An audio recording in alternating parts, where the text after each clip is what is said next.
All right, welcome back, everybody, to the Trade Waiters podcast, the comic book club where we read a different trade paperback every single week. I'm Daniel. You're Nathan. We're brothers. We read comics. Yes, we do. This is our Easter one. Yeah, this is our Easter episode. Merry Easter. Yeah, happy everybody. Reborn Day. I hope you found all your eggs. Yep. Get some of them Reese's eggs. They're the bomb. Egg flavored. Love those. Or the fucking what is it? What are the little eggs that the egg Whoppers? Kinder eggs? No, the Whopper eggs. Oh, you ever yeah. had those? Yeah. Not a big fan. I don't like Whoppers, but the Whopper eggs are fucking fire. Yeah, egg flavor Whoppers. I like those. Yeah. Or grilling. I don't know. What else do people do in Easter?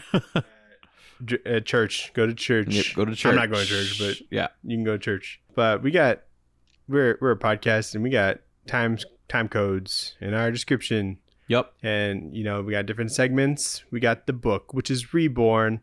We got Not About Jesus. Yeah, Not About Jesus.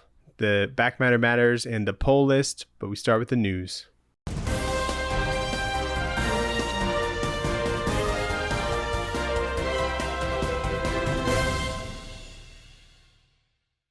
We got this week, Nathan. Not anything too crazy, but Marvel is relaunching X-Men, if you didn't know. They made a big old stink about the Krakoan era ending, and they announced pretty much what the new lineup was of X-Men titles, which is Uncanny X-Men, X-Men, and Exceptional X-Men, as well as some new stuff coming for Phoenix, X-Factor, Storm, Nyx, X-Force, and Wolverine. And it says it's all going to be beginning summer 2024. But the main X-Men title is going to be Jed McKay with Ryan Stegman, which sounds pretty cool. Yeah. We got Exceptional X-Men with Eve Ewing.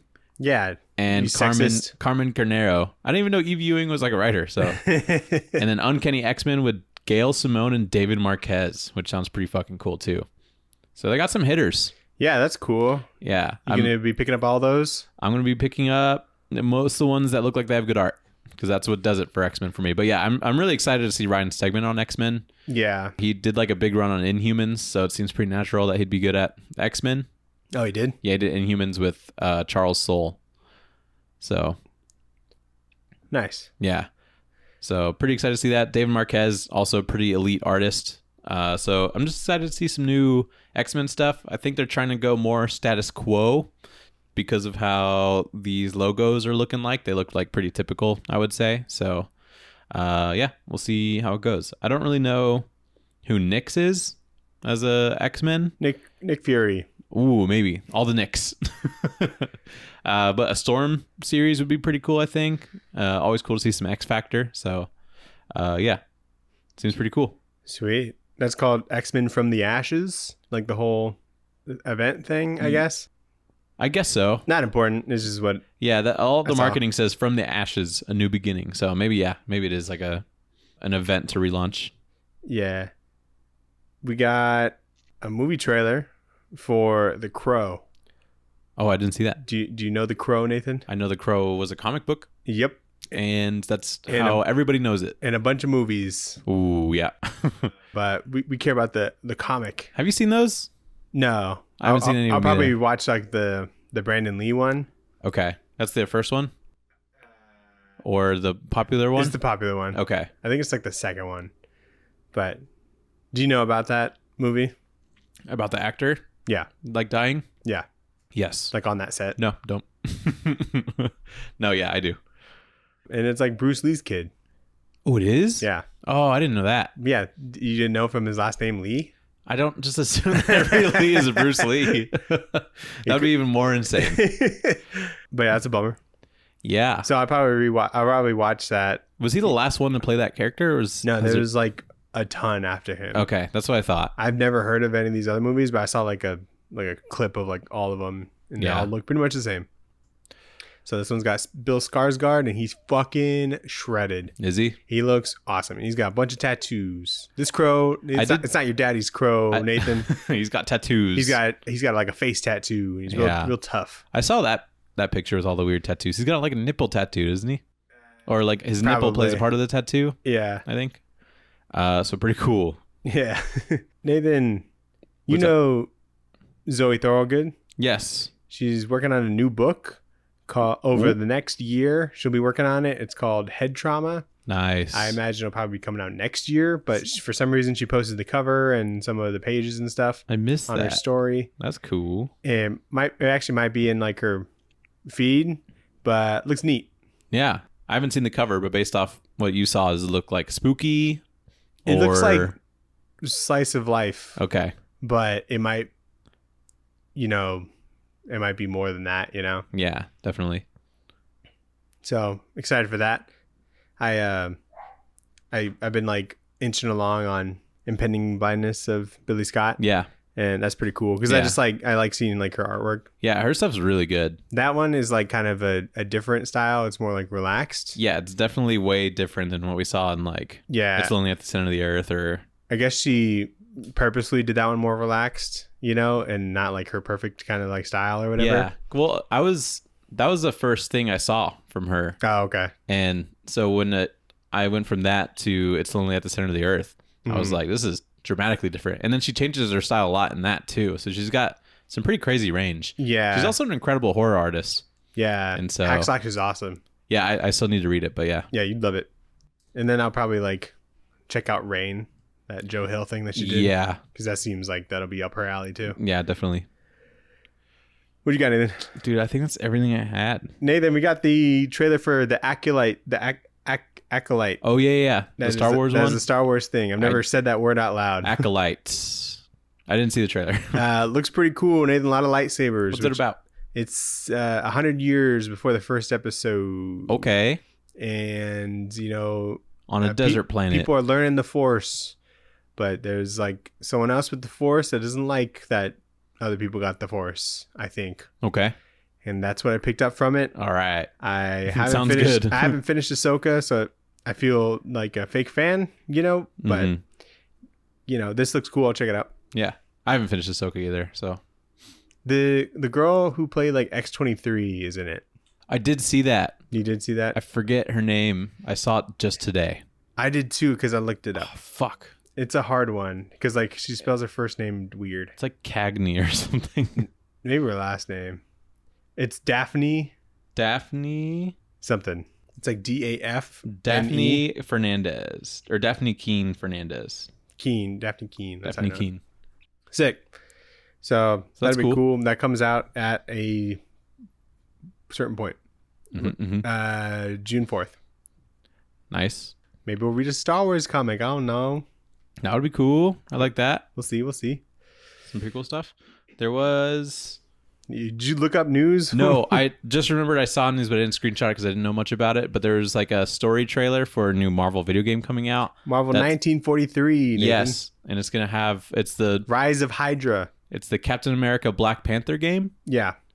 About the rise of Hydra. So that's pretty cool. Apparently, it's got the writer of the Uncharted games on that. And those are cool. Pretty like popular like story-based games. It looks neat because it doesn't look like a buddy cop kind of thing. It's like they are both trying to do shit but getting each other's way.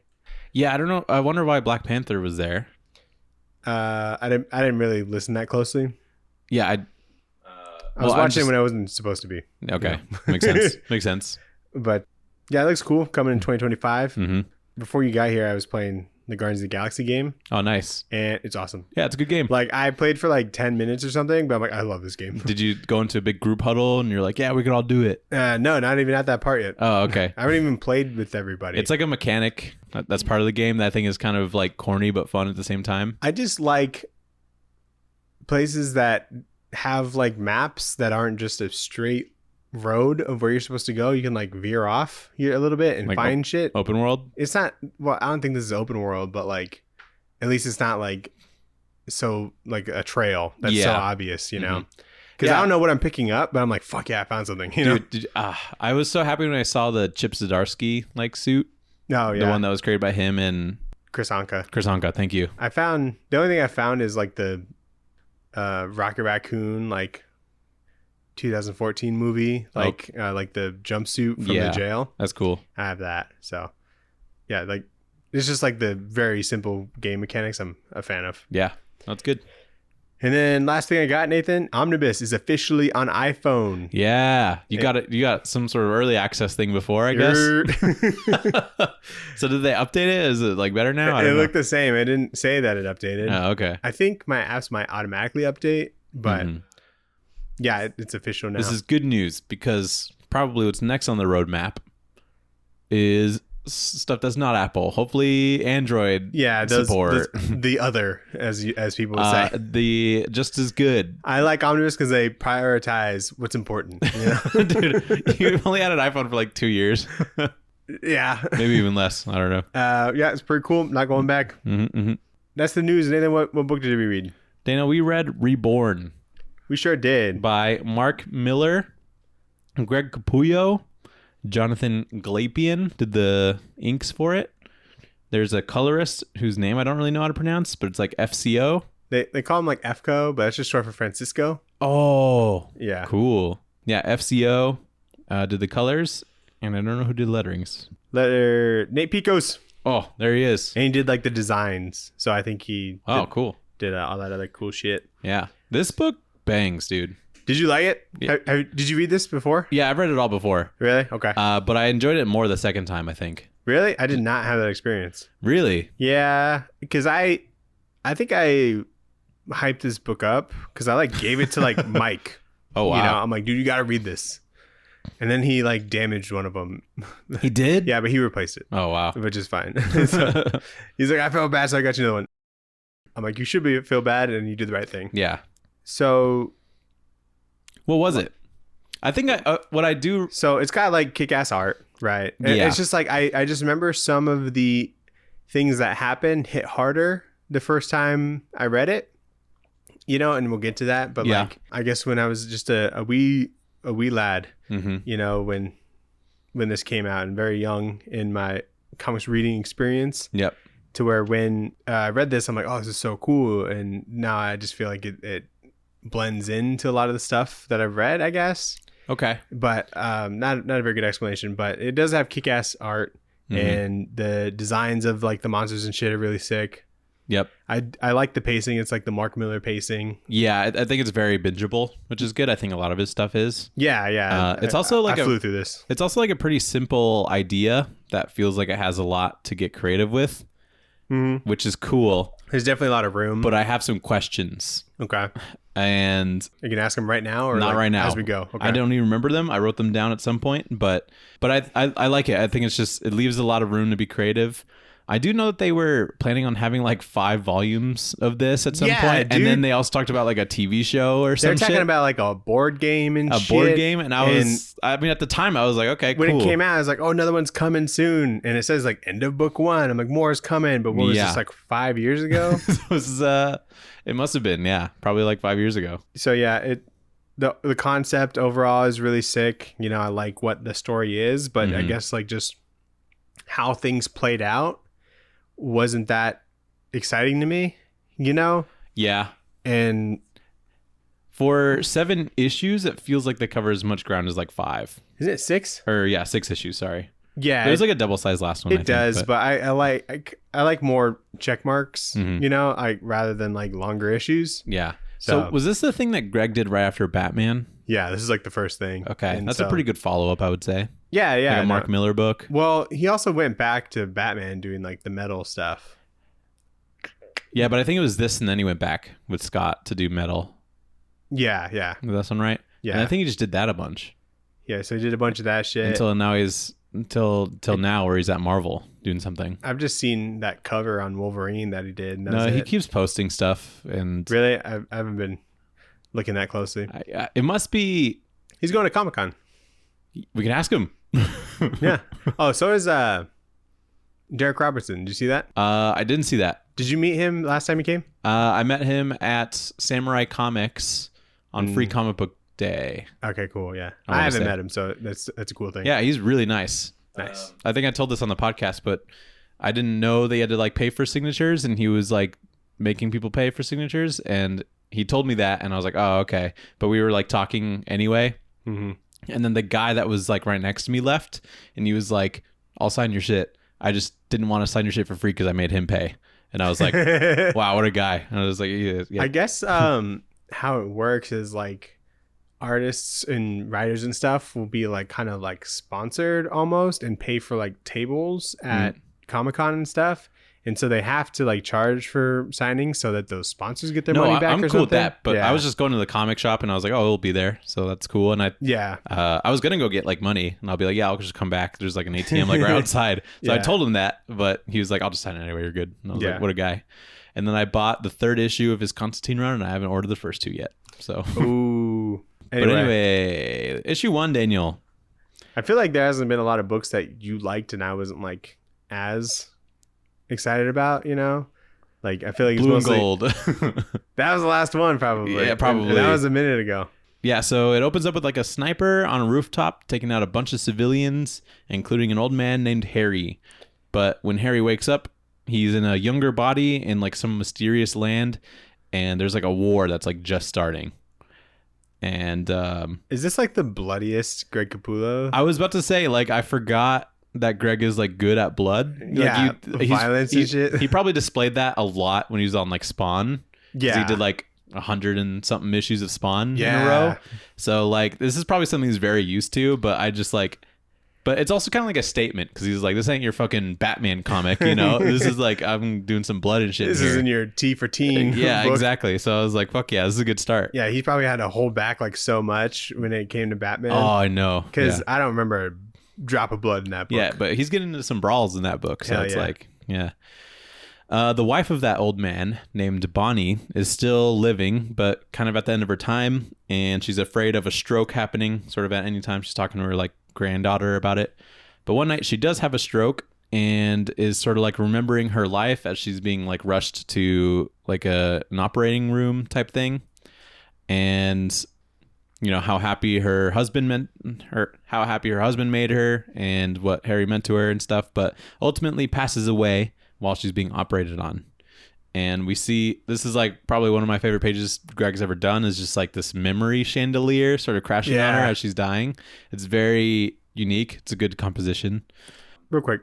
What's up? I have no room to like critique like okay. Greg Capullo. But continue. But the wrinkles on this old lady is kind of jarring. Okay. I've thought about that and I think that's a Jonathan Glapian the thing. Inking. The inker, yeah. I could see that. Because she looks like Leatherface or something. Yeah. And I was like, you know, she looks like no one Scarecrow looks like that. or something.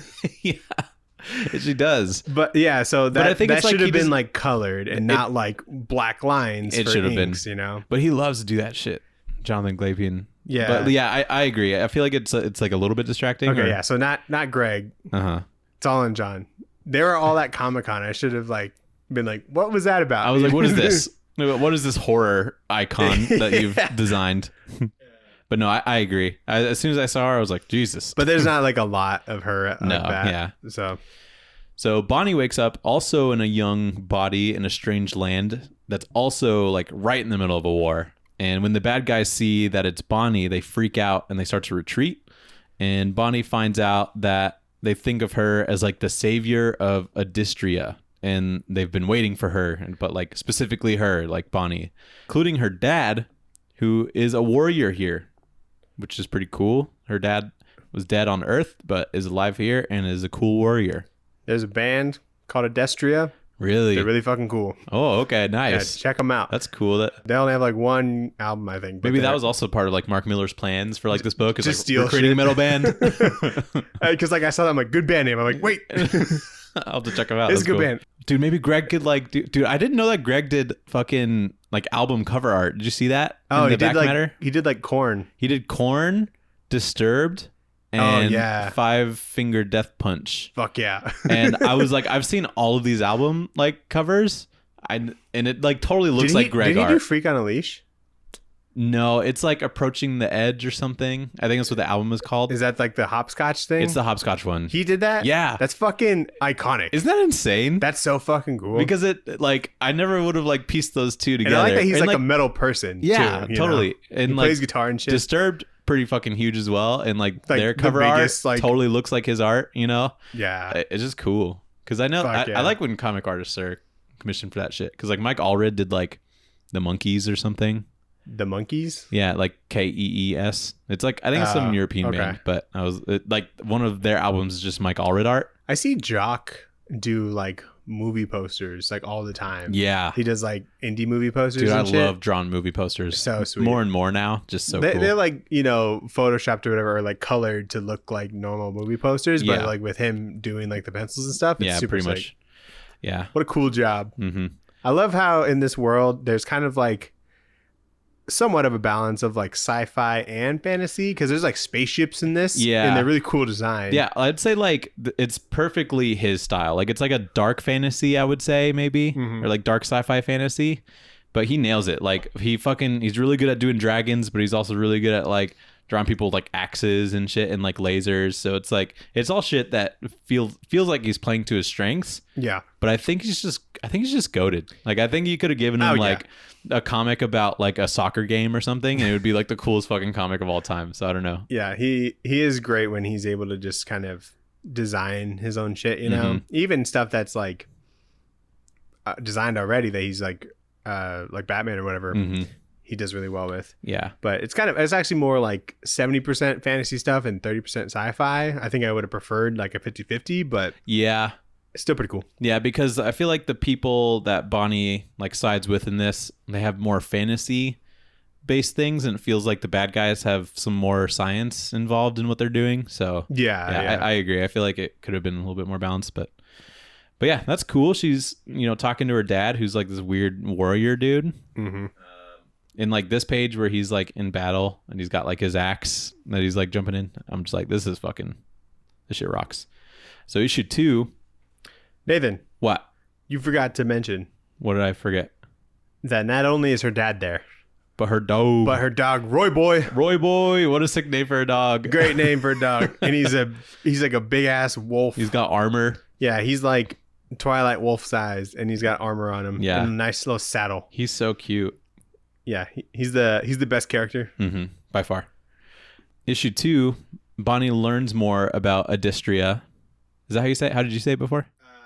Adistria is probably how it's pronounced. The band I'm talking about is Adestria, and so instead of a Y, it's an E. Oh, okay. So they didn't completely rip it. Yeah. Okay. He's worried about copying, so he changed a few things. He copied the homework, but changed a little bit. Yeah. So yeah, basically when people die on Earth, they are reborn at different ages on, you know, Adistria or part of the Badlands, depending on, you know, if they are good or bad on Earth. So if they're bad, they're born on the dark side. If they're good, they're born in Adistria. And she knows some people there, but still hasn't found her mom or her husband, Harry. And the dog, of course, Roy Boy is there, which I think is just a really nice thought, because like it's cool that like animals show up there too. But one of my questions is like, do all animals show up there? Like, because we see like elephants. All dogs go to heaven. All dogs go. This is pretty much heaven. Yeah. All dogs go to Adistria. But like, if like a giraffe dies in like Africa, is he showing up here? So they said as like that, a cool giraffe or something. They said like Earth is like, or this place is like 10 times bigger than Earth. Yes. So they could be fucking anywhere. Yeah. One small thing, and it's not even like that big of a deal, but like they say that this place is 10 times bigger than Earth, but it feels like they can get to wherever they need to go pretty quickly. Yeah, you think they'd be on like opposite ends of this Earth? Yeah, but they can like hell. They could like point to where the Badlands are, and it's like that's the bad tower we need to go over to. There. And it's like 3 miles away. Like you could throw a baseball at that shit. Yeah, wherever they need to go, like the furthest they walk is like 2 days, I think. So yeah. Also, it's like kind of convenient that she like knows so many people, and like this is a 10 times bigger Earth, you know? Yeah, like you remember me? You played soccer together or whatever. Yeah, and she's in like the 4th grade. Yeah, it's crazy. So Bonnie convinces her dad to go search for Harry before she, you know, pursues her responsibilities of being like the chosen one or whatever. And so they go to the fairy kingdom where Bonnie's best friend is a fairy, but because she was super religious on Earth, like the view of just everything that she practiced as a religious woman is like tainted, and now she just doesn't want to help or do anything really, so she kind of just like pushes them away. And she's like giant. She's like a giant fairy queen. Giant fairy, yeah. and she lives in this cool like tree city. Yeah, I think a big part of what sells like fantasy books for me, because I'm not typically too crazy about it, is like the interesting environments and like creatures and shit. Because this is like kind of an interesting design, because it's like a little city on top of like a big tree stump, and I'm like, oh, that's weird. I wonder what the logistics there are, you know? And it's fun to like think about. Because like later we see that as they're like, you know, traveling along, going to the Badlands or whatever. What's it called?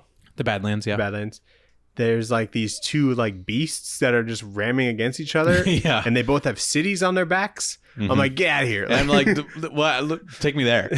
You know? That's where it's like real cheap to live. You just got to be like, yeah. You got to drill all your furniture into the ground. Or like, are there people that get reborn and they're just like really small? Like, I mean, like these fairies are like pretty small, but like, are they even like smaller than that? Maybe.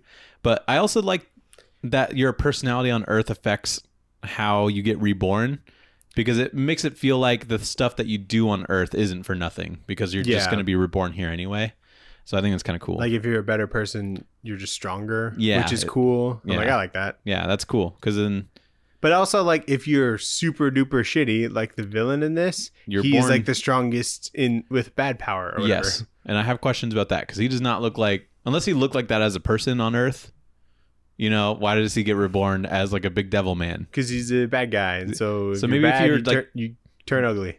I mean, yeah, because I think most of like the Badlands army looks pretty ugly, you know? So maybe if like... Because they're ugly people. If you're ugly on the inside, you get reborn ugly. On the outside. On the outside. So anyway, in the Darklands, we see, you know, the big bad Golgotha.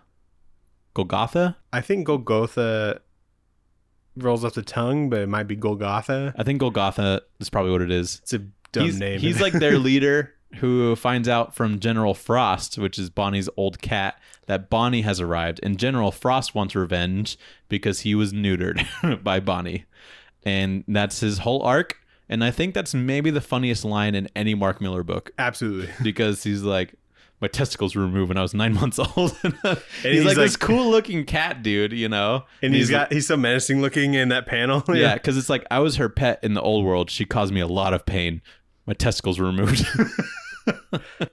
So I think like inadvertently, I know he probably knows it's silly, but it's probably like the funniest thing he's written. I think Golgotha is like probably the scariest thing that Greg Capullo has probably designed. I think it's the most Greg Capullo design I've ever seen. Absolutely, yeah. It's super fucking metal. Yeah, it's so He's sick. like a dude that bathes in like blood of his enemies, you know? The biggest horns he ever seen. Yeah. Like doomsday teeth. He's got like spikes on his spine. Like he's so cool. You know what? You don't really see the spikes on his spine until like later, like the last issue. Mm-hmm. I'm like, that was just kind of unnecessary. I just think it's cool, yeah. We didn't even need that. If anybody tries to like, you know, do a piggyback on him, they're going to regret it. Sir. Yeah. So issue 3, while Bonnie and her dad continue their journey, they avoid some dragons and they get ambushed by some Badlands men. Bonnie's dog Roy Boy gets thrown off a cliff, and Bonnie doesn't have her fighting skills yet, which is bad like book. a thing. Bad book. we got Roy Boy. We barely knew Roy Boy, and you just throw him off a cliff. Come on. Yeah. So, and then also Bonnie like doesn't have her fighting skills yet. Apparently, like when you get reborn, you'll have some skills or something that develop over time. Yeah. And it's a little lame, but they explain it, so it's fine. This lion-head dragon's kind of weird. I thought it was a cool design. I'm like, it's just ridiculous. I think like it doesn't really work that well. Because it's like got this big lion's mane, and then it just goes to dragon. And then the lion's mane, it like continues to the neck. And I'm like, okay. I kind of fuck with it. I thought it was the weirdest design choice. But like, what was that thing before? Was it a lion before? It could have just been like a person. You know, like who's to say you always are resurrected as like a human, you know? Yeah. I wrote down Roy Boy got thrown out like in Point Break. You remember that movie? Point Break? You seen Point Break? No, but I've seen a clip where Keanu Reeves like kicks a dog off a cliff that was like trying to attack him. What the fuck? And I tried to Google movie where dog is thrown off cliff. And because I couldn't. Did Anchorman come up? No, but that is funny. That's a funny scene. It's a stuffed animal. It's very clear, what they're doing. It's about what happens, Yeah. Was it Jack Black that did that? Yeah. he kicks Ron Burgundy's dog. This? And he fucking throws it. No, I think he like punched the dog. I think it was punting. But anyway, I tried Googling that because I couldn't remember if it was called like Speed or whatever it's called, Point Break. But when I Googled movie where dog is thrown off cliff, I then got the trailer for the live action Clifford the Big Red Dog movie. Oh, nice. And I was like, what the fuck happens in this movie? But who kicks Clifford? I know. I was like, who threw Clifford off a cliff? But I think it was because Dog and Cliff, it just came up with Clifford. You gotta put that phrase in parentheses, so it's exactly that. But yeah, so then when that came up, I was like, this is an intense movie, apparently. Is that why he's red? Yeah. So they're taking hostage both Bonnie and her dad at Il Mago's quarter. And they're brought to like the gang leader there, who calls General Frost to come like collect that sort of bounty. The dad rips up the posts that they were chained to, and they like dive out the window, and it like, the post breaks their fall. Yeah, they like the chains were enchanted to where they couldn't be broken, so he just tears this like pole out of the ground, which is pretty cool. Which I feel like would rip up what's her name? Bonnie. Because like if he's like pulling, it's pulling on her. Yeah. She's taking a brunt of that force for sure. For sure. Well, all of it, because that's also moving the stump, Yeah. I'll suspend my disbelief. Yeah. But dude, fucking General Frost's like ride is so sick. Yeah, it is pretty cool. I was like, that's hard. I was like, it's all like chrome looking. And that like Greg just did this in like 5 minutes, but it fits so well. He's got such a natural. Looks like a shoe. Yeah, he's got like such a natural sense for like how to make things cool. Yeah. And so they dive out the window. It breaks the post. They're like kind of out of the chains. And as they're trying to escape, they get like cornered and they go into some dude's magic cloak thing, thinking that it's an escape. But they just end up in Il Mago like dungeon prison instead. Why the fuck would you trust that guy? I don't think they had another option. That I get it, but like, and so it's like this is like our best, course of action for right now. And I think this is a really like dope prison setting because it feels like Alcatraz, but like way harder to escape. Because it's like a prison on like a floating rock in like just some weird cosmos. Yeah. And I think that's really fucking cool. And the Statue of Liberty's there for some reason. Yeah. And then there's also like a big dude that's like about to come beat him up. A big ass troll, dude. And so that's why I think like if you're a really bad person, like you just show up kind of like this. That's a heavy metal troll right there, dude. Yeah. He's got like spikes and shit. In a past life, he was probably like, Gene Simmons. That would be cool. Yeah. In a past life, he was probably like some gangster like bouncer or some shit. Yeah, he's the muscle. Yeah. So pretty cool. So issue 4. In issue 4, we realize that there are guns in this world. Yes. There's like blaster AKs. Pretty cool. we haven't seen them until this point. Because like there's just like a lot of axes and swords up to this point. Yeah. And then there's been some guns. I guess. Not as like on the nose to like an M4 as this is or an AK, but yeah. So yeah, while they're cornered, Bonnie like has some of her fighting skills activated, which allows her to pretty much fight her way out in like this big, like really cool action scene, honestly. But she releases the prisoners that were stuck in this dungeon, trying to convince them to help her escape. But they all just start fighting Bonnie out of fear of Il Mago, the person that like owns this jurisdiction. And so basically Bonnie and her dad are captured again. My question, and this is just very nitpicky, but I just thought of it. She releases all those people in the dungeon. How does she know what like the passcode is or like how to use this technology? Oh, is it like it's like a little like keypad thing on the wall that she just like types something into and it releases all the dungeon cells? Maybe it's just a button and like whatever you press like opens it. Yeah, maybe it's a very intuitive design, but yeah. I just saw her go up. It seems like she interacted with something and just, frees everybody. Right. So they're taken to Black Wish Mountain to be executed by Ruby, who is the Empress of the Stars. And so if she like murders them here, it converts them into a wish that she can use. But there's a lot of tell, not show in this issue. Yeah, there is. And I was like, come on. And then apparently like Ruby is someone from Bonnie's school that she just didn't like. And now she's just like this crazy, I don't know, mob boss type deal. But But Ruby and her men are killed when General Frost shows up and freezes everyone. Real quick. Except for Bonnie and her dad. So Ruby, bad person. Yeah. Is married to Il Mago. Cool design, though, I want to say. Yeah, they're both. She looks like something out of like Hellraiser, like the new Hellraiser. I don't know if you saw that. Yeah, or like this is like a Dark Souls boss. Il Mago is pretty cool. Which one is Il Mago? The one that's like right behind her. Is it like this guy with the horns? Yeah. Yeah. Okay. The next page.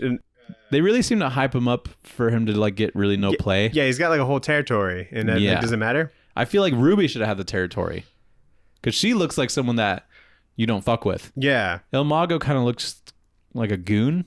Sure. So but he's cool looking. This is probably one of the dumbest lines that I've read in a Mark Miller book. Okay, let's hear it. So he's like, that's Ruby, Empress of the Stars. They got married last year and celebrated by burning 1,000 babies in a bonfire. Yeah. She's a nasty piece of work. I'm like, what? Like, we didn't like need that. They look pretty fucking Bonnie evil. needs it, I guess. But like, oh, this is how serious they are. They burned some babies. They're burning babies over here. It was just so fucking dumb. It is a little bit. That adds nothing. It does feel like he's trying a little bit too hard to be like, you don't want to fuck with this person. Crazy, yeah. I don't know. I was just like, that. Oh, so dumb. That's valid. I was like, that like took me out of it. I'm like, I was having a good time. I'm like, what is that? I was having a good time. I didn't even think about that. But anyway, General Frost has like, Frozone powers. He just freezes a bunch of people. Yeah, and he like uses a sword to, he has smash them to pieces. He has Bonnie's sword because they took it or whatever, and that's like the sword that's like meant for her or whatever. Yeah. I guess it's a good sword. I don't know. So Bonnie realizes that they are on the Black Wish Mountains, and she wishes for everyone to be dead, which kills General Frost and all of his men with like spike things that come from the sky. Yeah, because you can't make good wishes there. You can only make bad wishes, like negative wishes. So why did they take her there? Were they gonna just wish her to be dead or something? I think they had to take her there in order to convert her into a wish. Oh yeah, because Ruby was gonna convert them into a wish. And I think I don't think they even explicitly said that had to be there, but I assume that that's part of the process because why take them there anyway? Yeah. So whatever. So yeah, her cat is dead again. Golgotha eventually hears Just about. Say it however it comes naturally. Yeah. It doesn't matter. Golgotha eventually hears about this, but he doesn't really care. He's still focused on filling up his pool with a bunch of blood, which I guess would create for his baths. For his baths, but it also creates a portal to Earth if he gets enough blood in there. Yeah, he lives in this like Eye of Sauron looking tower in the Darklands. And also he's having sex with that lion dragon from earlier, and I don't really know how that works. Hell yeah. Also, I was like, this is so fucking dumb. It is dumb. Kind of cool, but it's dumb. It's very like, donkey. I wish to make love to my Overmathia or whatever. It's very Donkey and the Dragon feeling. Yeah. But like, my question is like, was that a person before? Because if that was like an animal, like a really bad animal, maybe. Bestiality. He's just having sex with an animal. I mean, he is already. Doesn't it talk later?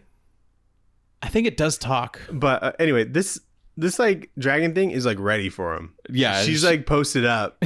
She's like, yeah, she's gonna. She's getting the bed She's warm. licking her lips. Oh, God. She's going to eat him up. So stupid. But I love it. Oh my gosh. Okay, so issue 5. They keep making their way through the Badlands back to Adistria. Roy Boy shows up, which means that he survived the fall, and he comes back with good news, saying they found Harry in some town. Yeah, Roy Boy. So not a bad book anymore. Thank God he survived. But yeah, he said he found Harry in some town, and so they go on their way to find him. Bonnie asks like her dad, he's like, do you think mom might be Golgotha or whatever? Yeah. And he's like, don't talk like that. Like, how fucking dare you? I'm like, it might be. I'm like, Harry might be Golgotha. It seems like that's probably a plot line for like a book 2 of this, because we don't ever really touch on that. Yeah, the mom part never comes back. Yeah. They don't really talk about it again.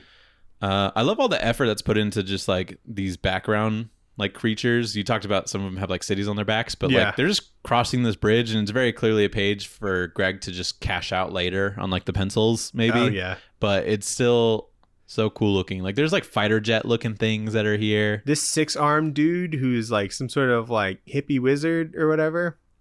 He's got like tattoos. Yeah. I'm like, that guy's awesome. That's cool. There's like a robot under some snow. What is that about? You know? Yeah, he's got like little foxes. So much fun like visual elements of the world where I'm like, what's that guy's story? You know? Like what happened here? Yeah.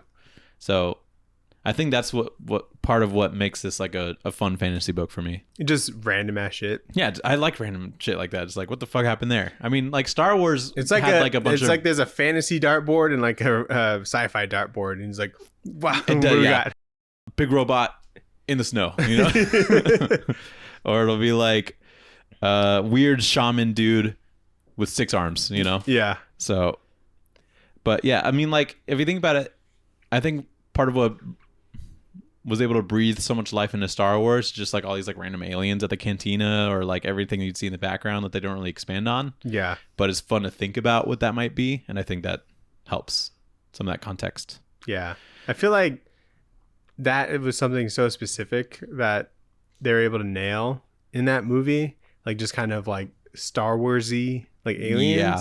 Because you just recently rewatched it. Yeah. And like, they all seem like they belonged there, you know, and none of them were really like out of place, you know, but then like they have like these newer ones where they try to have like newer designed aliens.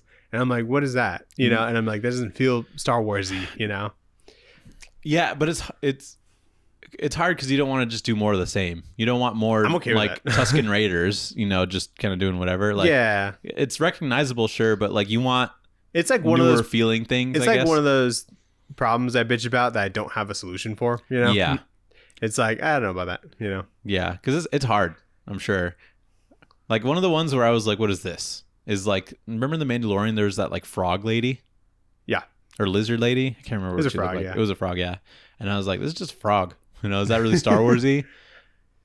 Yeah, it seemed more like just like make a frog lady, like Saga or something. And I think I only remember it because she looks like a fucking frog, and I'm like, get her out of here. I hate this episode. Yeah, and that episode, she's like reunited like her frog husband. Yeah, and I'm like, yeah, and they're on the frog world or whatever. You're like, can I skip this? Is it important? I'm like, when did this become a horror show? I need a summary YouTube video. Yeah. So when Bonnie and Dad get to Harry's town, they realize that they got there a little bit too late because the lion dragon that fucks Golgotha came here, took Harry and the rest of the souls that they needed to make his blood portal. Yeah. And they made the demand to have Bonnie face Golgotha alone. And then Bonnie realizes that Harry remarried over here 9 years ago and had 2 kids. 2? And Bonnie is like, well, that sucks, but it makes sense, and I guess I'll still help anyway. So that's very nice of her. Yeah, and then she like talks to the kids and just reassures them that she's bringing them back. Yeah, which is nice. I wouldn't be so sure. You don't know what this dude's about, you know? Right. And I think this is very interesting because it's kind of a cool twist to be like, Harry would not know when Bonnie's going to die, where she's going to turn up when she dies. Yeah, how old she'll be. I'm sure there's like a big population of people that are like waiting for their wives or husbands or whatever. But like, imagine like you die first and then you're like, I'm going to wait for my significant other, and then they turn up evil. Like something in like that time between when you died and when she dies, she's like evil. And that's kind of interesting to me. Mm-hmm. But the weirdest part is like, you have kids on this earth, which means that they... or on Adestria, which means that they weren't on Earth before. And it seems like talking about your past life on Earth is like a big part of like your culture or whatever here. And so they just like don't have that. So are these kids even real? Are they even like, I guess not. Like if they die, do they go to Earth? You know, like what is that? Well, we just know this is where you go when you die. Yeah. You know? So but they're born here. There could be another place when you die from here, you know? I think they hinted at that a little bit. Which is like, it's almost like there's too much opportunity in this world to do shit. Like there could be 100 issues of this shit. Yeah, I'm just fleshing out like kind of just the weird rules of the world, and you don't even need to really flesh them out. But yeah, not even like explain everything. Just kind of all the story possibilities. There's a lot of room for that. Yeah, but if I was these kids, I would hate. You know, we kind of hate already hearing like back in my day. You know, imagine hearing like back on fucking Earth. You know, like a place you'll never ever go to in your life. You know. Yeah, it's just interesting. But yeah, I think one of the appeals of this is like you don't know when your partner is going to die or even spawn near you, because this is like a 10x Earth. Or apparently they get reborn at different ages. Because I think your dad said that he was reborn at like 3 years old. Yeah. So like if your partner gets reborn and they're 3 years old, this is weird now. You know what? I think it was a good move by Harry. So what? He gets remarried, right? Yeah. But I think like his new wife is like equally as hot as his old wife. For sure. You know, because you don't want to like downgrade or anything, but you also don't want to. You don't want to date someone hotter. It's because I feel like feels bad. Bonnie would get more mad. You know, like this is basically you cheating. You know. Yeah. In heaven, like in the afterlife. You know. I like his new wife a little bit more. If I'm gonna... yeah, I favor her a little bit more. Yeah, it's just very. Yeah, it creates like a very interesting dynamic to just hear people talk for a little bit. Yeah, no, and it's not just like everything goes well for the antagonist or protagonist. Because now she has to be like, you know, do I want to save this dude? This was my motivation at first, but like now there's like a bigger. I guess I could just like focus on the bigger, you know, cause of everything now. Yeah, it's cool. I like it. Focus on my purpose or whatever. So yeah, Harry. Then we see like Harry as a prisoner in the Badlands. He talks to Golgotha and finds out that Golgotha was the sniper that killed Harry in the first place. Wow. Which is a big twist. Because like the whole time you're like, Bonnie seems to know like everybody, so I wonder who this dude was. And it's probably not very hard to guess. But it would be funny if it was just like, I'm Hitler, you know? Yeah, that'd be funny. How many people did he kill? 28 in a row. Yeah. So in issue 6, we see Harry's killer shoot and kill 28 people and then shoot himself to become Golgotha. Sorry, hold on. To backpedal a little bit. There was like a weird panel that I feel like, or like a caption that just like didn't even need to be in here. Like in issue 6? The one before in 5. Oh, 5. So Bonnie's like walking with her dad or whatever, right? Mm-hmm. And then she's like telling him how he like has a period again. How she's got a period again. Yeah. And I was just like, I don't know. It was just I like, think that's fine. Like it's fine, but it's just like weird. That's weird. It was brought up. Yeah. You know, and like it could have just been like left out. I mean, her dad could have been like, yeah, I got my nuts again. Or I feel like I get my meat hard again. I feel like Mark's is like, I know how girls work, you know? Yeah, true. But like, I guess it kind of makes sense because then she starts talking about how like she feels so young. How she can like have babies here. Yeah. Like with Harry. But then she found out that he's already doing that. That Harry gets bitches. So then here's another question. You and your significant other die, you find each other, you have more babies. Yeah. If you had babies on Earth and they die, do they now have just another brother?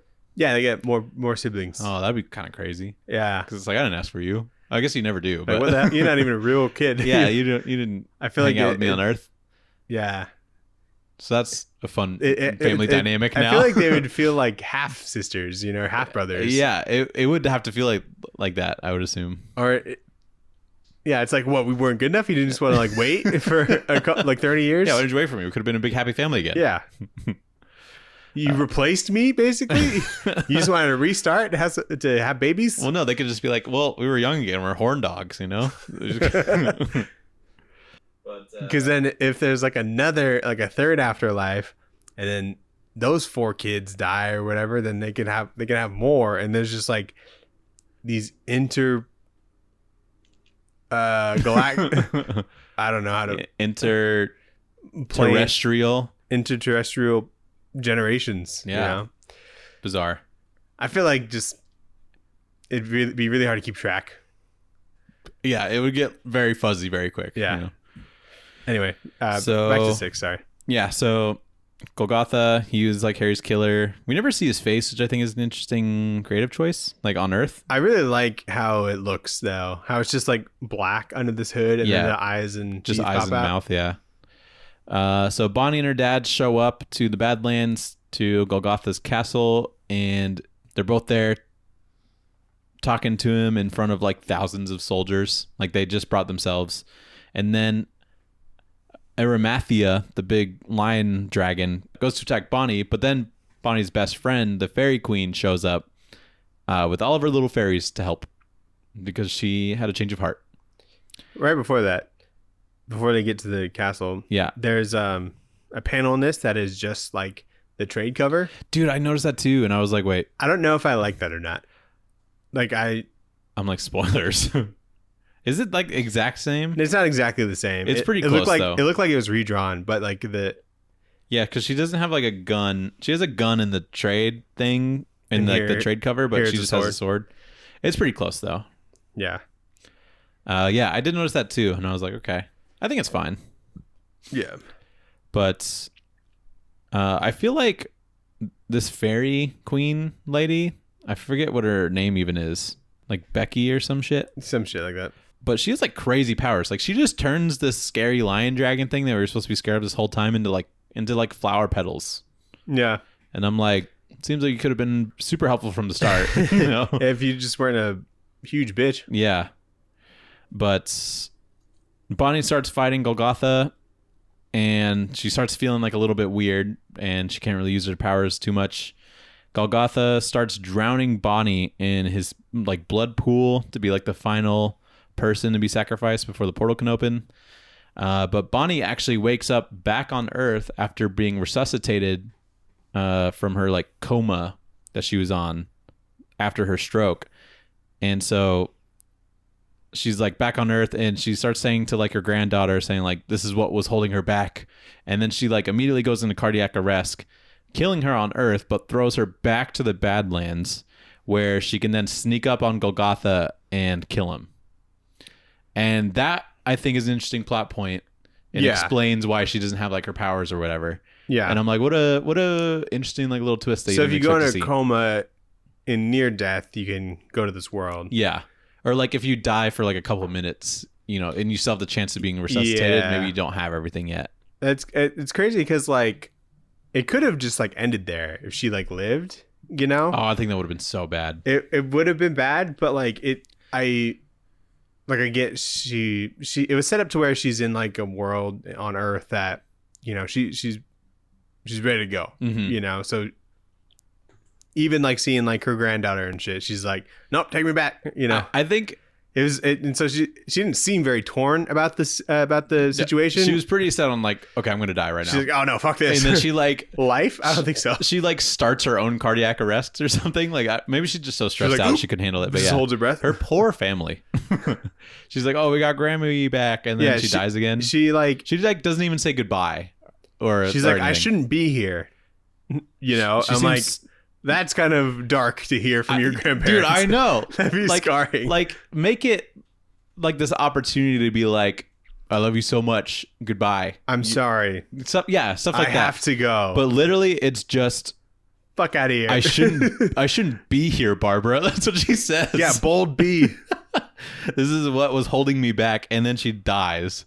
Which, you know, it would have been nice. Your life on Earth is holding you back. Would have been nice to like say goodbye and be like, I love you. Yeah. Have a great life. You know, I'm sure a lot of families would have liked that. Yeah, but you know, whatever. But what was pretty cool about this was seeing Bonnie emerge from this pool of blood, all bloody and shit. That was sick. Yeah, all like fucking Apocalypse Now. Looking. Yeah, very cool. And then she like does a pretty big slice on Golgotha to like chop him. Fucking filleted that dude. So Bonnie goes to get Harry, who doesn't really know what to say. He's like, it was a little awkward. But Bonnie's like, it's okay. Like, oh, I was really hoping you'd lose. I hope we didn't, you know, I was hoping it didn't come to this. But Bonnie's like, it's okay. I know about everything. You slut. And then Bonnie, what was her friend's name? I got to find it. Estelle ends up dying from being fucking lit on fire. Yeah, which I think what's really funny is like one of the fairies is like, she's badly hurt. She's burnt to a crisp, dude. Yeah, dude, she's well done right now. She found out how to get 4th degree burns, and like that's just all over her body. Yeah. But what's nice is that it seems like she ends up going to the heaven that she wanted to go to after she died. Or whatever's after this. Whatever's after this, but it seems like, you know, what you would characterize heaven, because you're just going into like a white light and her husband's there or whatever, which is what she kind of wanted this whole time. So that's kind of nice. Yeah, like her, because she was like reunited with like her husband, which is like what she was kind of looking for earlier and what she was kind of salty about. Yeah. And I was like, that's a nice touch. It is. Yeah. So she gets, you know, what she wanted. And then Bonnie brings Harry back to his new Adistria family, and her dad's like, Nah, I didn't fuck with him anyway. Yeah, like we never really liked that guy. And I was like, what like that's like not try and like just make it seem like this is a good thing that happened. Yeah. It's probably pretty traumatizing for her. But I mean, Bonnie seems pretty excited to just be a young woman again, and she has like all the riz in the war in Adistria. Yeah. To be like, I saved you guys, and I'm a hot woman. Yeah. A hot young 25-year-old woman with a period. You know, dude. Like, there's this like petty little line that she says where they like return to that village or whatever, and she's like, "It's okay, Harry. You can go back to your little family." Oh, I'm dude, like, whoa, so condescending, this is so petty. Go back to your little family. Yeah, your little family. Have a nice little life. That's some shit Sarah would say. Like, if I did that. But yeah, I think it's funny to have like the whole goal of the story is for Bonnie to be reunited with Harry, only for the end to be like, nah, I kind of sucked anyway, to be honest. Yeah. But whatever. Either way, good book. A couple of things. Oh, Roy Boy has gold armor now because he's a good boy. Oh, he's a golden boy. Yeah, he's a golden boy. Okay, just a couple of things I want to mention. Sure. That I didn't mention in the moment. Sure. So Golgotha, when they're like fighting, he's got this like lightsaber thing. Yes. I'm like, that's cool. It is cool. Super dumb. I'm just rolling with it. Not very necessary, but really cool for him. It's like a heated spear, I think. Yeah. Very cool. And something that I thought was like a little disappointing, it's like, so it was set up probably because they were running out of pages or whatever, to where Bonnie and Dad go to the castle, right? Mm-hmm. Where there's this army. Yep. And they had to go alone. Yep. And so the army just like holds back and like doesn't do anything, mm-hmm. And so the only thing that the army has to do is fight Estelle. But I think, and a bunch of fairies. And fairies. I just think like a 2 like army battle would be like a little bit more satisfying.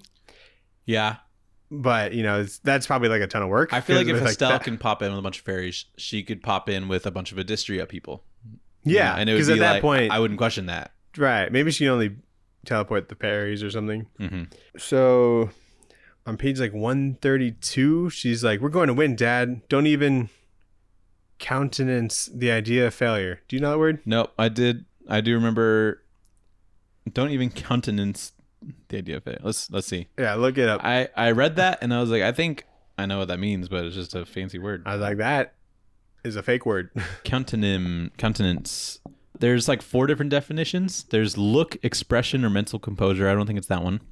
No. Bearing or expression that offers approval or sanction. I don't think it's that one. It might be that. Face, visageth. Face as an indication of mood, emotion, or character, or aspect, semblance, pretense. I think it's that one. Okay. Yeah. So like there's not like even assume, a semblance in my mind that we're gonna like lose this. Yeah. Too big of a word. I feel like don't appreciate it. Word choice is important. Yeah. I mean, she was a teacher, Bonnie, as a. Yeah. I guess that's all I got. But there's a couple things here and there. Yeah. Overall, like I think really bingeable book, really fun idea that gets fleshed out like fairly well. Has some interesting ideas. I think this is a valid book to like recommend to people. Yeah. Especially, I think it could be cool for like new readers. Yeah, definitely. New comic readers, just to see like kind of what like a comic could do. Could be, yeah, like the without levels. It being like 50 issues or like, because I think you could read through all this in like an hour. Yeah. So, well, that's what I like about it. For sure. What would you rate this book, Daniel? What's like a fantasy food? Fantasy food. I'd give it a pint of mead. Okay, yeah. Have you ever had mead? Yeah, it's fine. Yeah, I don't like it, but I mean, like it's like fine, but I like prefer beer. Yeah. But like I think if I was like in this setting, like a medieval, like at the Renaissance Fair or something, if they have mead, I don't know. They do. Mm-hmm. I'd fuck with that. They got ale and mead. Nice. But also just like kilt lifter. So it's like, I'll just do that, I guess, Yeah. I would do, probably just like the same thing, but in like in like one of those horns. Okay, for sure. Yeah. One of those like big horns and you can drink out of it. Yeah. That's what I would do it in. Sweet. Pretty good. So let's go into Back Matter Matters. Back Matter Matters. Did you forget our segment?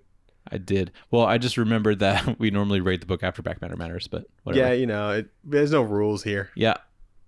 So there's a creator interview. Yeah, and I read through it, and it's pretty fun. This is when Mark Miller's like, we're going to have 5 fucking books and a big TV show and a board game. It's going to be the biggest fucking thing you ever seen in your life. I think they had this at the end of the last issue because I didn't reread it, but I remember them talking about it. Yeah, and then it's a lot of Greg being like, I just had fun, man. Like, I didn't even really think about the designs that much. And I'm like, he's like the rock star of comics. I was like, get the fuck out of here. Yeah, I know. He's just rocking out, dude. It's awesome. I like that, like, Jonathan Glapian and, like, Efko Efko, you know, they have a part in this as well. Because there's, like, good coloring and, like, there's aspects where, like, if you're... They're like a art team that just kind of work on everything together, seems. That should be that way because they are such a consistent team. I mean, I think teams are cool and all, but I also think, like, there should be, like, people mixing it up. Like, I can't imagine Greg being colored by like Matt Wilson, you know? Yeah. So I'm cool with this. They've nailed a very particular look. Yeah, and it like works together. Yeah. And so yeah. But yeah, it's pretty much just some of that. We get some concept sketches by Greg of Bonnie, of some of the big characters, and then he's just like drawing like trolls and dragons and like weird shit, which I enjoy.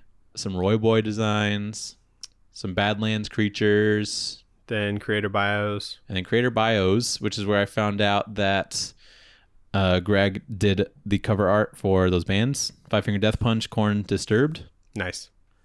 He also did the character designs for the Spawn HBO series. Did some World of Warcraft stuff, which is kind of cool. And I mean, I know enough about Mark Miller, so I don't think I read his. But yeah, pretty cool. So we got I guess this Mark Miller World checklist is a little bit smaller here, and this is one that we've read already. But this was suggested. This is suggested by Dinger. He suggested that for Reborn. Yeah, Reborn. Yeah, shout out Dinger for the Easter book. Yes. And I want to just clarify. I was like, why is this Easter? Because I was trying to remember like an Easter scene in the book. Like I thought Bonnie died on like Easter or something. And I was trying to remember like that'd be so dumb. I was like, what were there eggs or like a big bunny somewhere? But no, it's just like Reborn in the name. Yeah, totally works. Gonna have to Captain Carrot. I'll have to wait till next year. Yeah, but great recommendation. Super good book. Yeah, I remember this book fondly, but you know, I guess I've grown. Yeah, I'm like past it. The exact opposite. I remember finishing it and I was like, okay, that was cool. Yeah, but like it is like a good time, but it's just like I feel like there were some parts that were missing, you know. Sure.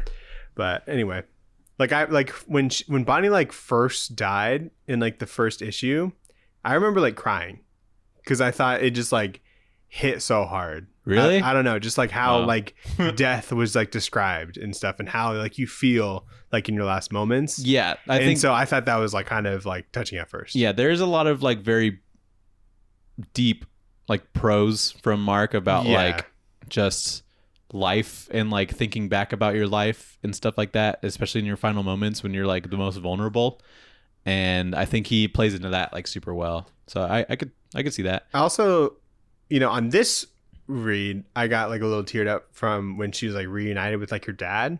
Yeah, because that's like a cool, super cool moment. Yeah, because like imagine like the first thing you experience after death is like you're in a weird place, but your dad's there. But your dad's there, and he's a cool axe warrior dude. Yeah, he was sick. And I also think that her dad like died from an unnatural cause too. Like, I can't remember if it was like a car crash or some shit, but that would have been like a super endearing moment as well to be like, yeah, definitely, you're still alive. Maybe we can still like hanging out, and that's pretty cool. Yeah, very nice.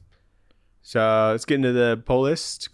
Shove it in your box. The pull list. What did you shove in your box?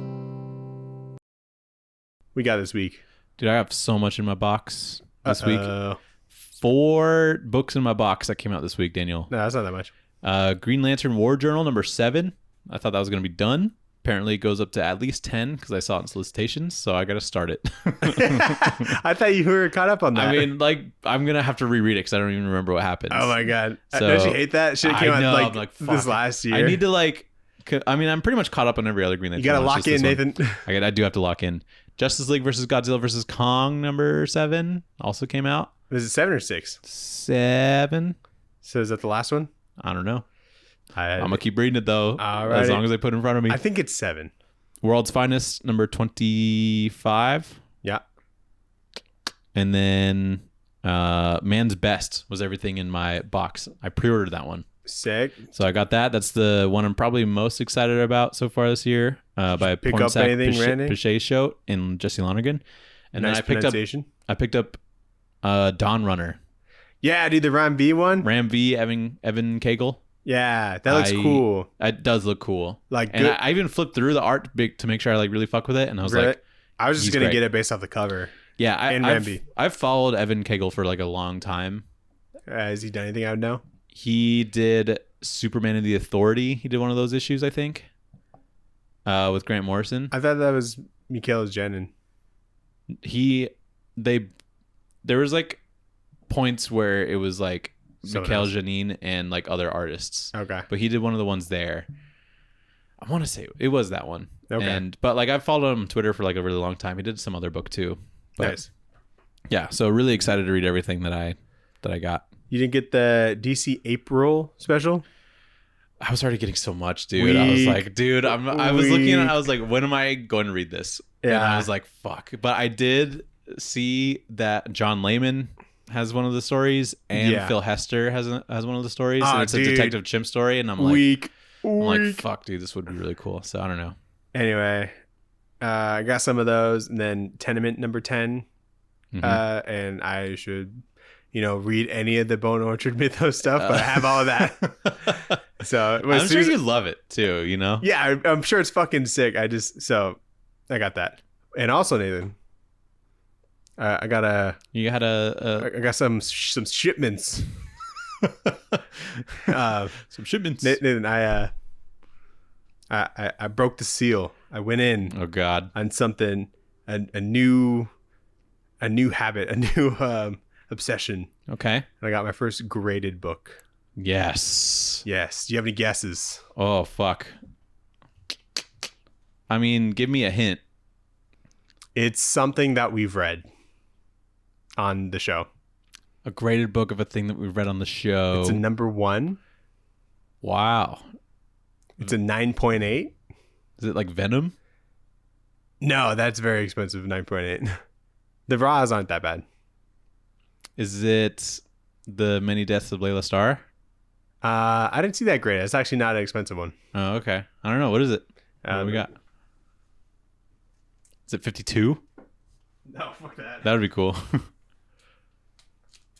I got Whoa. Paper Girls #1. Wow. And a nice 9.8. Is that a variant or is that what it was? Is that the main cover? They didn't have variants. Yeah, that's the main cover. Wow, this is pretty. Yeah, man. Look at this. There was an auction for that. Wow, this is sick. And I lost because I forgot about it. And the guy beat me by like $1. I'm like, fuck, it was just me. It was just between me and one other guy. And so I got upset, and they had this for just like $6 more. I'm like, I just want to get it. Yeah, that's awesome. So that was pretty cool.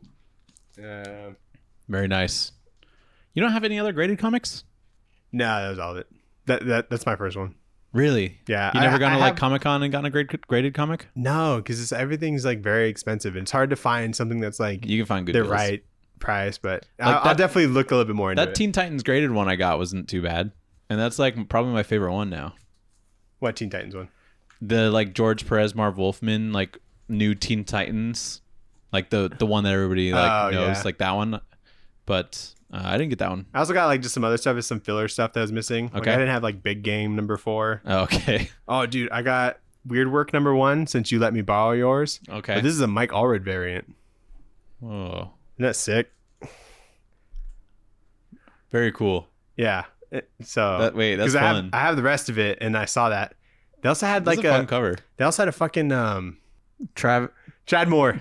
Thank you. I think there's a Tradmore variant too of number 1. I almost bought both of them. You don't deserve that one. I'm like, I don't need to. You don't deserve that one. You can't even think about it. Yeah, I got Sergeant Rock versus the Army of the Dead number 4. I was missing that. Okay, nice. I was missing World Finance 13, Doom Patrol number 6, Dark Ages number 5. Ooh, and then this one came in Dark stock, Ages. dude. The Deathstroke Annual number 2, written by Phil Hester that I told you about. Yeah, you like loved this one, didn't you? Okay, so it might have like the Reborn effect to where I remember reading it, I'm like, oh my God, but like I just remember reading it and thought it was so sick. And Yeah. I let someone borrow it and I haven't gotten it back. Ooh, yikes. And so, but yeah, written by Phil Hester. I don't know if you want to look at that. Written and drawn? No, just written. That's cool. And then I got a little something, Nathan, that you might not know about. I want you to this is Try called me.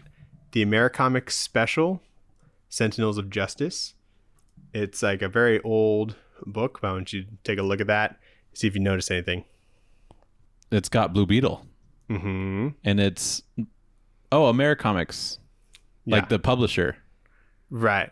So this is this is like the Watchmen team. Yeah. That's like the Watchmen team. This is what the Watchmen was based off of? Yeah, it's like the team, like those characters. Yeah. Very cool. Wow, you big nerd. Yeah, I heard about it on like... Yeah, there's the Question too before he was acquired by DC. Right, yeah. Very cool. Nightshade and Captain Atom. And so... Yeah, I heard about it on like the Cartoonist Kayfabe. Mm-hmm.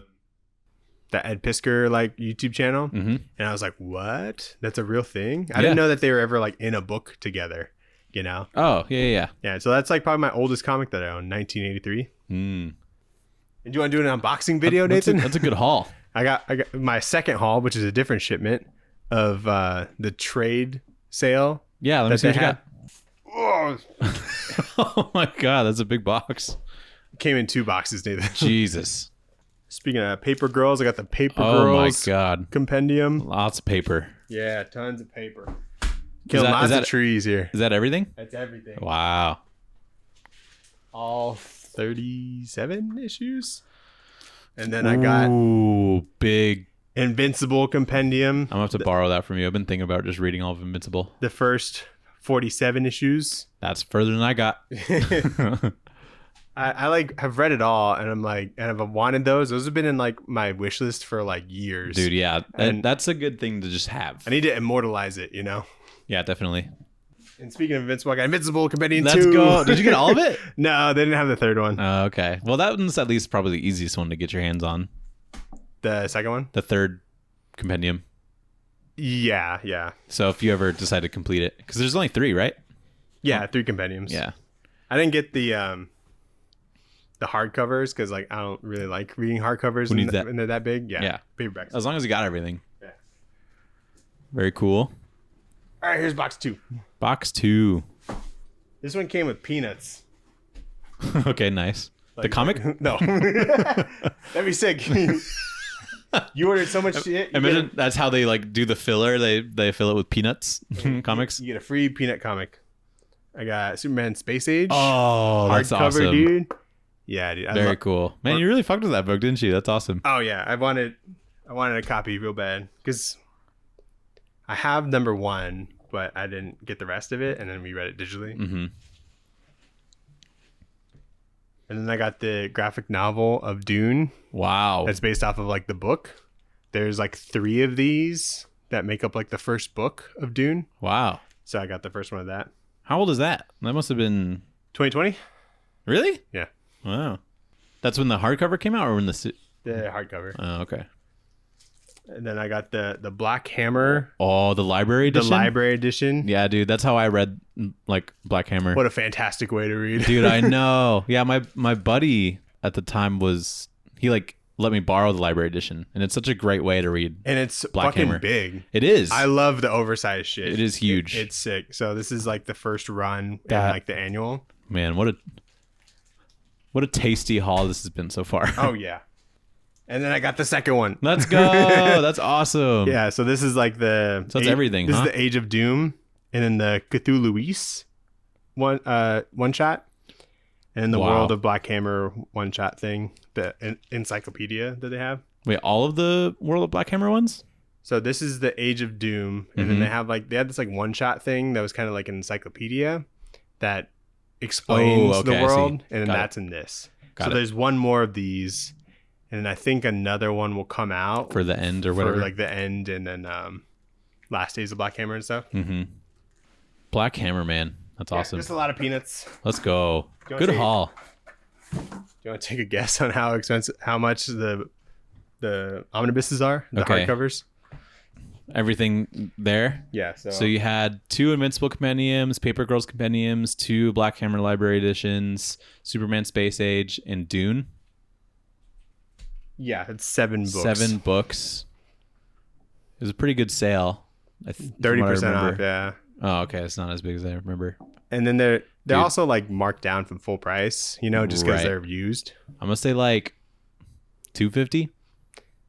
Good guess. It was $160. Wow, that's a really good deal. Yeah, I like couldn't say no. I was like fucking going through all my lists. That's like barely $20 per each one. Yeah, or like a little bit more than $20 per each one. From My Comic Shop, check it out. That's awesome. So good haul. I had a good fucking time. Yeah, nice job. Thanks, man. I was gonna buy some shit too, and then I didn't realize it ended at 6 I p.m. know. At like a certain time of the day. I thought I had till midnight. I was gonna procrastinate. Yeah. Sorry, bro. Very cool. Did you read anything this week? We had a pretty busy week because we were gonna double record and then it didn't work out. But what did I read? No, just like The Impending Blindness of Billy Scott, and I'm about halfway through that. It's cool. And then I haven't read any like floppies. Nice. Oh, sorry. One more thing. So this is on Amazon because you can't really get it anywhere else. So you use copy of the Too Much Coffee Man omnibus. What is that? Have you ever heard of that? I've never heard of this. Mike told me about this guy. It's this Dark Horse thing, and I don't really know what he's about. But oh, it's a black and white book. Yeah, it's black and white, and I guess he gets powers from drinking too much coffee. I don't know. Wait, and that's cool. He looks like something that'd be in like a newspaper. And I actually like looked it up. The writer of that, Shannon Wheeler, he has like the first run of that. He like reprinted them, and they're on like his Etsy. And so like if we ever want to review that, you can get a copy too. That one I just love his style. Yeah. And so that just happens to be a couple of the Too Much Coffee Man runs. Yeah. And then you can also get it digitally on his Etsy too. Wait, this is crazy. This feels like very Adult Swim almost. You know what I mean? Like, look how. Yeah. Isn't it like neat? It's like very intense, but like a little bit silly at the same time. So Mike is a seasoned reader. He's an old timey comic fan. Yeah. And he doesn't. I always ask him for recommendations, and he doesn't tell me much. But that was like one of them. This looks awesome. And so I was like, I love the name, and yeah, the art just seems like really cool. This is like such a sick cover too. It's so bold. Yeah, he's just sitting in some coffee. Is his hat always like a coffee mug on top? It's like a part of his head, I think. Oh shit. This is cool. I can't wait until we're old enough to give random ass recommendations to people that I'll just be like, dude, read Invincible. No, people will know what that is. We'll have to be like, fucking read The Beef, you know? Yeah, the beef. The beef. You just don't get it, man. Yeah. It was Gandhi. Dude, I was thinking about The Beef this week because of the next thing we're going to read. It's kind of like informational as well. And I was like, the only thing I've ever read even really close to this is The Beef. And that's hilarious. The Beef is like not even close to what we were reading. So yeah. Did you watch anything? There's the Invincible episode, but I also watched like half of Ricky Stenicki. Oh, Sarah wanted to watch that. I fell asleep while I was watching it because it was like super late, but it's pretty good so far. Yeah, I heard like it's not like great, but you know, it's good to see like comedies and stuff. Ricky Stenicki? Yeah. No. Oh, I thought you had. No. Oh, it's great. I think everybody in it's like super funny. I'll probably watch it this weekend because Sarah she like brought it up like again like today. Yeah, I think it's very funny, and it like at the beginning, like once you're like past pretty much like the first act, you're like, okay, I think I know like pretty much what this is gonna be. Like it's like not a super unique structure, and then they kind of subvert that a little bit, and it changes into something like different.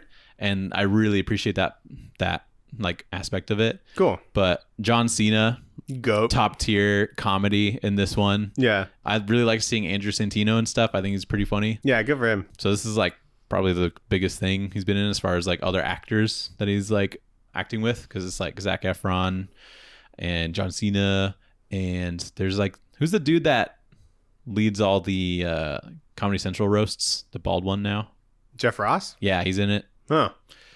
Very, very funny situations in the movie so far. So I'll probably finish it. We can talk about it next week. But sweet. Did you watch the Invincible episode? I did. Pretty cool. Dude, my favorite part was when the Optimus Prime guy, spoilers, the Optimus Prime guy, he's like, admits to Alan, he's like, I turned off your machine. And then he's like, something about like they needing to know a Viltrumite, and he rips off his beard. Like he's fucking Perry the Platypus. And then there's a mustache. I'm like, Viltrumite! And I'm like, you got a fake beard, or did you just rip off your beard? I was wondering about that too. He probably just ripped off the beard, but it was just really funny that... Because they could grow beards. Yeah. And I don't think it's a requirement to have a mustache, but apparently he thinks it is. I think it is. That's hilarious. But yeah, when that happened, I was like, how long has it been like that? So, I mean, this probably involves like comic book knowledge, but if Alan dies, there's a chance that he comes back to life, but stronger. Yeah, he gets bigger. Yeah, he's actually kind of small, but with how he is in like the comics, he's fucking huge. But there's a chance that he dies like for real. Something like that. Okay, that's kind of cool. Yeah. That like part of the episode I thought was like very funny because he's like, oh, I'm gonna get out of here, and he's like, oh, sorry, oh my god, I'm so sorry, and he's like, oh, that looks expensive, you know. Yeah. But yeah, it's like, you know, Mark comes back from space and he's like, hey Amber, I had a crazy week, and then she's like, my grandfather died as well, so you know it probably doesn't feel as big as like, you know, what you saw in space, but that's pretty fucked up. Yeah. You know? So it's like I like some of that aspect of it. What was his brother's name? Fucking, I can't remember. Did they give him a name? He's got a name. No, he's got a name. I think they named him Oliver. Yeah, it's so yeah, good episode. Yeah, they got some good Donald stuff in there. Oh yeah. And he's like, am I a fucking robot? And he's like, yes. He's like, yeah, dude, we have two of you. I think he's always been a robot. That's my theory. No, because like he explained that when he exploded in that thing, they saved his brain. Yeah, true. But I guess like if he was already a robot, his brain would already be protected. Maybe he's just lying. Yeah, he's like, I saved your brain. That's what the deal is. That's possible. Cecil dies a lot. Yeah. Donald or Cecil? Cecil. Oh, really? Okay, cool. Yeah. Then a lot of the Guardians of the Globe died in the lizard thing. Yeah, a lot of sick. They're half of the team's in space doing Sequid stuff, and then the Serpent Society or something like that. Serpent Squad. Serpent Squad. I don't know what it is. Serpent Society seems right. I didn't think of them as, you know, big threats, but when it's like only 3 or 4 of them fighting. I was really hoping that the little girl would, like, when she got eaten, she would expand and rip through the guy's neck. But I think that was her plan. Yeah, but and it didn't work out. And I'm like, okay, just go back small, right? Like you're suffocating in there. Right. But I think you're probably breaking every bone in your body. I think he like bites down or something. That was just brutal. Like that whole thing, and like the way that Duplicate died. Yeah, and she's like running around like, get away! Like, oh my! She was trying so desperately to get away, and then she got smashed between the other Duplicate, and you could see her eyes popping out and shit. It's like, oh, that was a good one, dude. And then Rexplode, you know, in a bad situation as well. Loses a hand. I forgot about that. Yeah, did that happen in the comic? He loses a hand. Yeah, It's like you don't really think about it a lot. It doesn't come up a lot, so it is very faint. Right, but. And every time some crazy shit happens, she's like, that happened in the comics? I'm like, yes, all this happened in the comics. Like, this is all the big crazy It's a very true show, you know? Yeah, I'm definitely at the point now where I haven't seen this. So did you have ads? Yeah.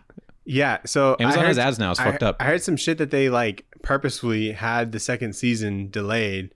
So they could have ads? So that when Amazon rolled out ads, when this big show is on, people will be getting ads while they watch it, you know? I'm like, that's fucked. You fucking Robert Cookman. I don't blame him. Yeah, it probably wasn't even his decision or so his I call, heard about that before this episode came out, and I just went ahead and like upgraded to like no ads. Dude, I'm already paying like $120 for or whatever it is for just Amazon for Prime. Isn't it like $120 or something? Or $100 like a year? Yeah, for the year. Yeah, something like that. I think it was like 8. And then it's like $3 extra for no ads. A month? Yeah. Because like I'm already paying for Prime for like the shipping, you know? And so essentially the Prime Video is like $3. You if you think about it, are such a sheep. I'm just like, I'm not fucking with it. Like, yeah, that's less than a comic, dude. It is. And I buy like 5 of those a week. It is just so invasive. But yeah. Yeah, it's fucked. Hopefully. I mean, it's not going away, so I might as well just do it. But yeah, good Invincible episode. I'm excited for the rest. Yeah. I watched a movie called Old Boy. Have you ever heard of that? Yes. It's like a Korean like revenge film. No. No? Well, it was also remade in America with like Josh Brolin. Yes. But I watched the Korean version. Okay. It recently just had like its 20th anniversary. Oh, okay. And it was in theaters for a bit, but I missed that. And it was like a movie that was like impossible to like stream, and you basically had to like order it and get like a physical copy to watch it. But like a couple weeks ago, it just was put on Netflix. Oh, nice. And Sarah made the mistake of letting me choose a movie, and I'm like, here we go. So we're watching like a Korean movie, a foreign film, yeah, foreign Korean film. And this movie was fucking crazy. Really? And action movie? Yeah, it's like an action movie. And it's like kind of like a psychological thriller kind of thing. And there was so much to this movie. It was, you're able to follow it, right? But like I couldn't even like explain to you the plot because of how much went into this and how like some of the twists and stuff like that, and just all the like components that added to it for it all to like make sense and come to this big climax at the end and whatnot. Right. And it was crazy, and I recommend it.